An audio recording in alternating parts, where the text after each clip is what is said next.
శాంతి 23/11/2023. ప్రియమైన బాబా చెప్తున్నారు, మధురమైన పిల్లలు, దేహాభిమానం ఏడ్పిస్తుంది. దేహీ అభిమానులుగా అనగా ఆత్మాభిమానులుగా అయితే పురుషార్థం బాగుంటుంది. హృదయంలో సత్యత ఉంటుంది. తండ్రిని పూర్తిగా అనుసరించగలరు. ఆత్మాభిమానులుగా అయితే పురుషార్థం బాగుంటుంది. హృదయంలో సత్యత ఉంటుంది. తండ్రిని పూర్తిగా అనుసరించగలరు. ప్రశ్న: ఎటువంటి పరిస్థితిలోనైనా లేక ఆపదలోనైనా నిర్భయంగా లేక ఏకరసంగా ఎప్పుడు ఉండగలరు?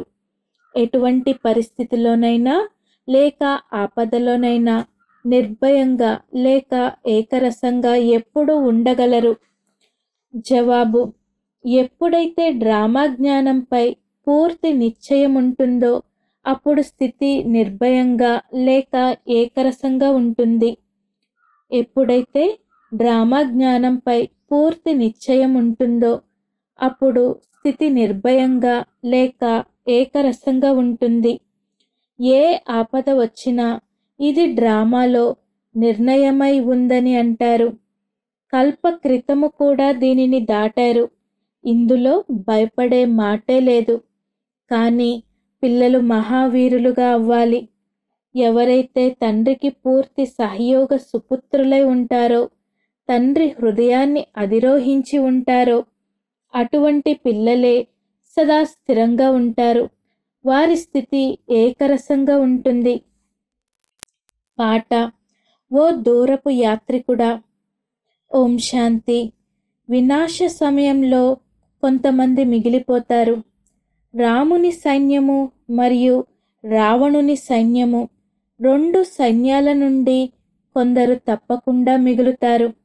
రావణ సైన్యము దుఃఖంతో ఆర్తనాదాలు చేస్తారు.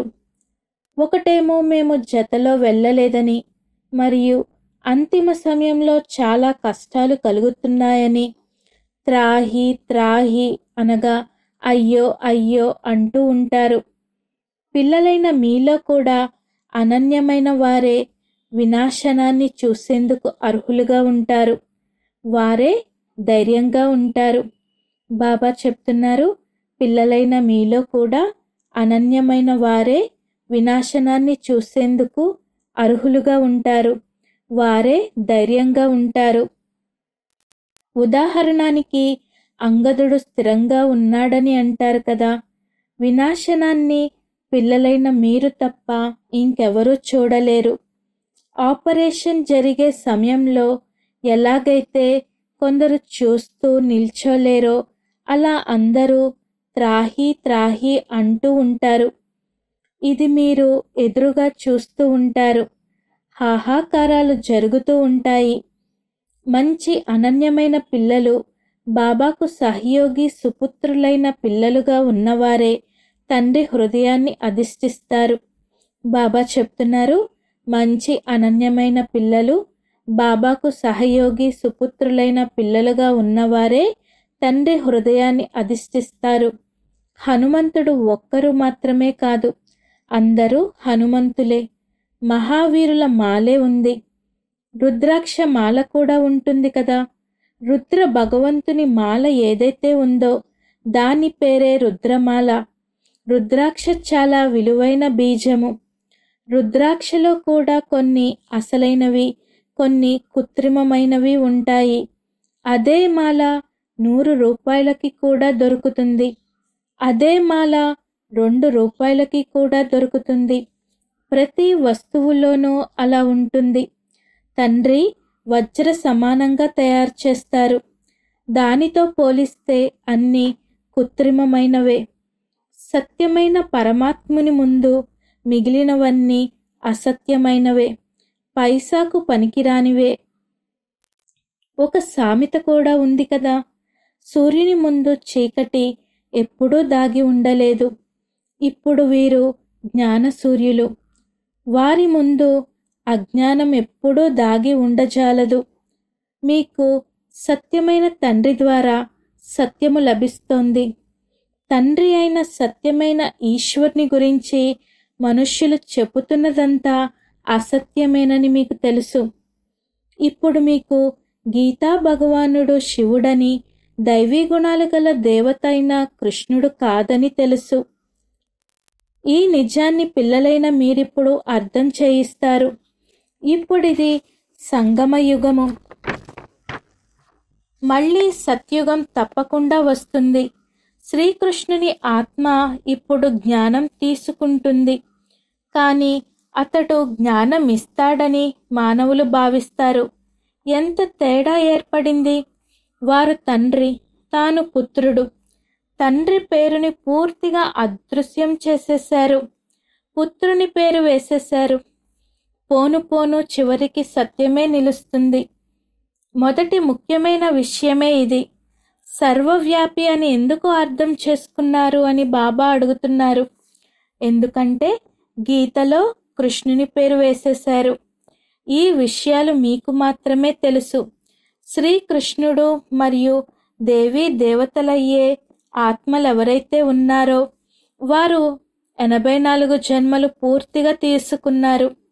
ఆత్మ, పరమాత్మ చాలా కాలం నుండి దూరంగా ఉన్నారనే గాయనముంది. మనమే అందరికన్నా ముందు దూరమయ్యాము. మిగిలిన ఆత్మలందరూ అక్కడే అనగా పరంధామంలో తండ్రి జతలోనే ఉంటారు. దీన్ని అర్థమును తెలుసుకోరు. మీలో కూడా యథార్థ రీతిలో అర్థం చేయించగలవారు కొద్దిమంది ఉన్నారు.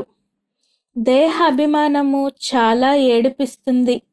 ఆత్మాభిమానులు మాత్రమే మంచి రీతిలో పురుషార్థం చేస్తారు. కనుక ధారణ కూడా బాగా చేయగలరు. అందువలనే తండ్రిని అనుసరించండి అని చెప్తారు. తండ్రి పాత్ర కూడా చేస్తారు. ఇరువురు తండ్రులే. బాప్దాద ఇద్దరు ఒకే శరీరంలో ఉండే కారణంగా ఏ తండ్రి చెప్తున్నారో పిల్లలైన మీకు అర్థం కాదు. ఎవరు పాత్రలోకి వస్తారో వారిని అనుసరించవలసి పడుతుంది. తండ్రి అర్థం చేయిస్తున్నారు. పిల్లలు ఆత్మాభిమానులుగా అవ్వండి.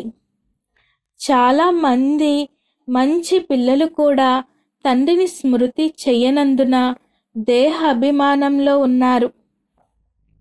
ఎవరు యోగులుగా లేరో వారు ధారణ చేయలేరు. ఇక్కడైతే సత్యంగా ఉండాలి, పూర్తిగా అనుసరించాలి. బాబా అంటున్నారు, ఎవరు యోగులుగా లేరో వారు ధారణ చేయలేరు. ఇక్కడైతే సత్యంగా ఉండాలి, పూర్తిగా అనుసరించాలి. ఏదైతే వింటారో దానిని ధారణ చేసి అర్థం చేయిస్తూ ఉండండి. నిర్భయంగా ఉండాలి. బాబా చెప్తున్నారు, ఏదైతే వింటారో దానిని ధారణ చేసి అర్థం చేయిస్తూ ఉండండి. నిర్భయంగా ఉండాలి. డ్రామా పాయింట్పై స్థిరంగా ఉండాలి. ఏదైనా ఆపద వచ్చినప్పుడు ఇది డ్రామాలో నిర్ణయింపబడింది అని అర్థం చేసుకుంటారు. కష్టాలనైతే దాటారు కదా. పిల్లలైన మీరందరూ మహావీరులే కదా. మీ పేరు ప్రఖ్యాతమై ఉంది. 8 మంది చాలా మంచి మహావీరులు. 108 మంది వారికంటే కొంచెం తక్కువ. 16,000 మంది వారికంటే తక్కువ మహావీరులు ఉంటారు. వీరంతా తప్పకుండా తయారవ్వాల్సిందే. ఈ సామ్రాజ్యం కల్పక్రితం కూడా స్థాపన అయింది. ఇప్పుడు మళ్ళీ కాబోతుంది. చాలామంది సంశయంలోకొచ్చి వదిలేస్తారు కూడా. నిశ్చయముంటే ఇటువంటి తండ్రికి విడాకులు ఇవ్వరు, అనగా వదిలేయరు. కొంతమంది చిన్న పిల్లల వలె బలవంతంగా జ్ఞానామృతాన్ని తాపించినా త్రాగరు. తండ్రి జ్ఞానమనే పాలను తాగించినా త్రాగరు. పూర్తిగా ముఖం తిప్పేసుకుంటారు. దానితో పూర్తిగా పనికిరాని వారిగా అయిపోతారు. మాకు తల్లి తండ్రి ద్వారా ఏమీ అక్కర్లేదు, నేను శ్రీమతానుసారం నడవలేనని అంటారు. బాబా అడుగుతున్నారు, మరి శ్రేష్టంగా ఎలా అవుతారు? ఇది భగవంతుని శ్రీమతం. నిరాకార జ్ఞానసాగరుడు పతిత పావన భగవాన్ శివాచార్య ఉవాచ. మాతా స్వర్గానికి ద్వారము అనే స్లోగన్ కూడా వ్రాసి పెట్టాలి. బాబా చెప్తున్నారు, మాతా స్వర్గానికి ద్వారము అనే స్లోగన్ కూడా వ్రాసి పెట్టాలి. అర్థం చేయించేందుకు బుద్ధిలో పాయింట్లు వస్తూ ఉండాలి. విద్యార్థులందరూ తప్పకుండా నెంబర్ వారీగా ఉంటారు. డ్రామాలో అందరూ తమ తమ పాత్రలను అభినయిస్తున్నారు. దుఃఖంలో మనం వారిని స్మృతి చేస్తాము. తండ్రి దూరదేశంలో ఉంటారు. ఆత్మలైన మనము వారిని స్మృతి చేస్తాము. దుఃఖంలో అందరూ స్మరిస్తారు, సుఖంలో ఒక్కరు కూడా స్మృతి చేయరు. ఇప్పుడు ఇది దుఃఖ ప్రపంచం కదా, ఇది అర్థం చేయించడం చాలా సహజము. మొట్టమొదట తండ్రి స్వర్గస్థాపన చేసేవారని అర్థం చేయించండి. బాబా చెప్తున్నారు, మొట్టమొదట తండ్రి స్వర్గస్థాపన చేసేవారని అర్థం చేయించండి. కనుక స్వర్గ సామ్రాజ్యము మనకెందుకు లభించరాదు? అందరూ ఆస్తిని పొందరని కూడా తెలుసు. అందరూ స్వర్గంలోకి వస్తే తర్వాత నరకమే ఉండదు. వృద్ధి ఎలా జరుగుతుంది?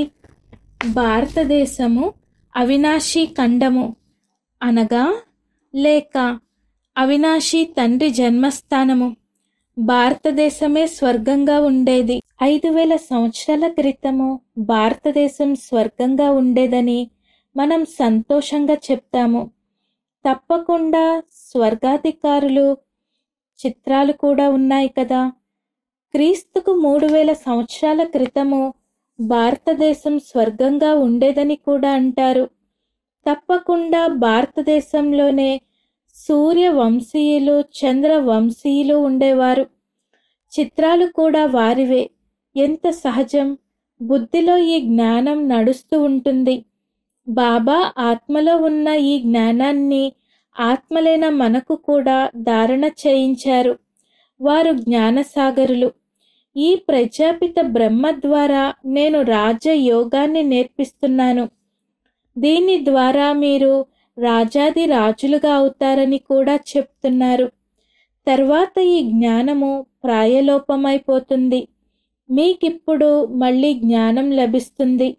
కనుక పిల్లలైన మీరు ఛాలెంజ్ అనగా సవాలు చేయాలి. ఇందులో చాలా మంచి ఫస్ట్ క్లాస్ బుద్ధి కావాలి. బాబా తన వద్ద ఎప్పుడూ అంత గొప్ప అనగా విలాసవంతమైన ఖరీదైన వస్తువులని ఉంచుకోరు. ఈ భవనాలన్నీ పిల్లలు ఉండేందుకే తయారు చేయించామని చెప్తారు. లేకుంటే పిల్లలు వచ్చి ఎక్కడ ఉంటారు? ఒకనాటికి అన్ని ఇళ్ళు మన చేతికి వచ్చేస్తాయి. భగవంతుని ద్వారం ముందు భక్తులు గుంపు రావాల్సిందే కదా. వారైతే అనేక మంది భగవంతులను చేసేశారు. కానీ వాస్తవానికి భగవంతుడు వీరే కదా. ఎంత గుంపు చేరుతుందో మీరు అర్థం చేసుకోగలరు. ప్రపంచంలో అయితే చాలా అంధవిశ్వాసం ఉంది.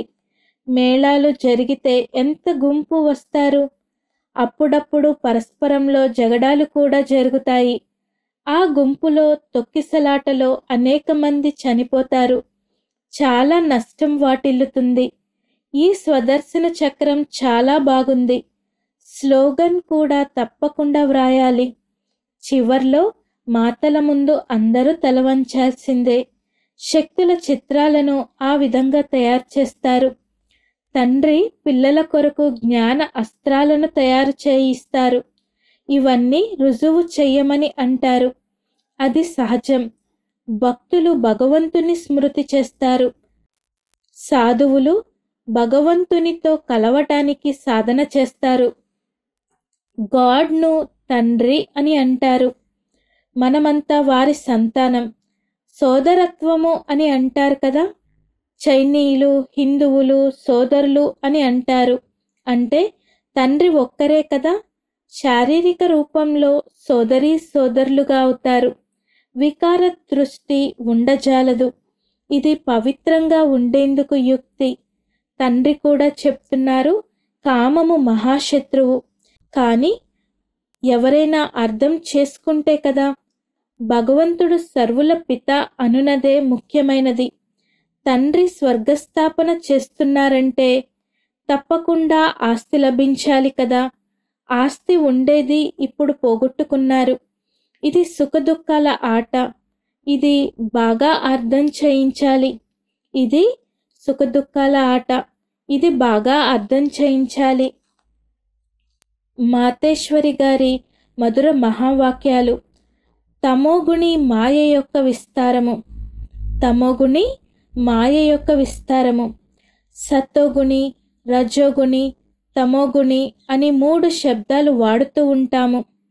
వీటిని యథార్థంగా అర్థం చేసుకోవటం అవసరము. ఈ 3 గుణాలు కలిసే నడుస్తూ ఉంటాయని మనుష్యులు భావిస్తారు.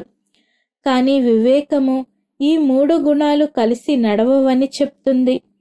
సత్యుగం ఉన్నప్పుడు సతోగుణము, ద్వాపరయుగం ఉన్నప్పుడు రజోగుణము, కలియుగంలో తమోగుణము నడుస్తుంది. సతోగుణం ఉన్నప్పుడు తమో రజో గుణాలు ఉండవు. రజో ఉన్నప్పుడు సతోగుణం ఉండదు. ఈ 3 గుణాలు కలిసి కొనసాగుతున్నాయని మనుషులు భావించి కూర్చున్నారు. ఇలా అనటం పూర్తిగా తప్పు. మనుష్యులు సత్యం చెప్పినప్పుడు, పాపకర్మలు చెయ్యనప్పుడు సతోగుణిగా ఉంటారని వారు భావిస్తారు. కానీ సతోగుణి అంటే సంపూర్ణ సుఖము, అనగా సృష్టి అంతా సతోగుణిగా ఉంటుంది అని వివేకం చెప్తుంది. అంతేగాని ఎవరైతే సత్యం చెప్తారో వారు సతోగుణి అని, అసత్యం చెప్పేవారు కలియుగి తమోగుణం గలవారని, ప్రపంచమంతా అలాగే నడుస్తూ ఉంటుందని కాదు. మనము సత్యయుగమని అన్నప్పుడు మొత్తం సృష్టిపై సతోగుణము, సతో ప్రధానం ఉండాలని అర్థము. ఏదో సమయంలో సత్యుగం ఎలా ఉందంటే మొత్తం ప్రపంచమంతా సతోగుణిగా ఉండేది. ఇప్పుడు ఆ సత్యుగం లేదు. ఇప్పుడిది కలియుగ ప్రపంచము, అనగా మొత్తం సృష్టిపై తమో ప్రధాన రాజ్యం ఉంది. ఈ తమోగుణి సమయంలో సతోగుణం ఎలా వస్తుంది?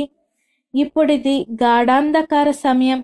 దీనిని బ్రహ్మరాత్రి అని అంటారు. బ్రహ్మ పగలును సత్యయుగమని, బ్రహ్మరాత్రిని కలియుగమని అంటారు. కనుక మనం ఈ రెండిటిని కలపలేము. అచ్చా, ఓం శాంతి. మధురాతి మధురమైన అపురూపమైన పిల్లలకు మాతాపిత బాప్దాదాల ప్రియ స్మృతులు మరియు గుడ్ మార్నింగ్. ఆత్మిక పిల్లలకు ఆత్మిక తండ్రి నమస్తే. हम रूहानी बच्चों की रूहानी माता पिता और बाप दादा को याद प्यार गुड मॉर्निंग और नमस्ते. मेरा बाबा, मीठा बाबा, प्यारा बाबा, शुक्रिया बाबा. ధారణ కొరకు ముఖ్య సారము. ఫస్ట్ పాయింట్, సత్యతను ధారణ చేసి తండ్రి చేసే ప్రతి కర్మను అనుసరించాలి. జ్ఞానామృతాన్ని త్రాగాలి, ఇతరులకు తాగించాలి, నిర్భయులుగా అవ్వాలి. సత్యతను ధారణ చేసి తండ్రి చేసే ప్రతి కర్మను అనుసరించాలి, జ్ఞానామృతాన్ని త్రాగాలి, ఇతరులకు తాగించాలి, నిర్భయులుగా అవ్వాలి. రెండో పాయింట్, భగవంతునికి పిల్లలైన మనము పరస్పరంలో సోదరులము. ఈ స్మృతి ద్వారా మీ దృష్టిని, వృత్తిని పవిత్రంగా చేసుకోవాలి. వరదానము, ప్రతి ఒక్కరి విశేషతను చూస్తూ వారిని సేవలో లగ్నం చేసే ఆశీర్వాదాలకు పాత్రభవ. ప్రతి ఒక్కరి విశేషతను చూస్తూ వారిని సేవలో లగ్నం చేసే ఆశీర్వాదాలకు పాత్రభవ. వివరణ, బాప్ దాదాకు ప్రతి పుత్రుని విశేషతపై ప్రేమ ఉంది. ప్రతి ఒక్కరిలో ఏదో ఒక విశేషత ఉంది. కనుక బాప్ దాదాకు అందరిపై ప్రేమ ఉంది. కనుక మీరు కూడా ప్రతి ఒక్కరిలోని విశేషతను చూడండి. ఎలాగైతే హంస రత్నాలను ఏరుకుని రాళ్లను వదిలేస్తుందో అలా మీరు కూడా హోలీ హంసలు. కనుక ప్రతి ఒక్కరిలోని విశేషతలను చూడటం మరియు ఆ విశేషతలను సేవలో ఉపయోగించటం మీ పని. వారిని వారి విశేషతల ఉమంగంలోకి తీసుకొచ్చి వారి ద్వారా వారి విశేషతలను సేవలో ఉపయోగిస్తే వారి ఆశీర్వాదాలు మీకు లభిస్తాయి. అంతేకాక వారు ఏ సేవ చేస్తారో ఆ సేవకు లభించే ఫలంలో మీకు భాగం కూడా లభిస్తుంది. స్లోగన్: మీ ద్వారా ఇతరులకు తండ్రి స్మృతి కలిగినట్లు మీరు బాప్ దాదాతో కంబైన్డ్గా ఉండండి. మీ ద్వారా ఇతరులకు తండ్రి స్మృతి కలుగునట్లు మీరు బాప్ దాదాతో కంబైన్డ్గా ఉండండి. ఓం శాంతి.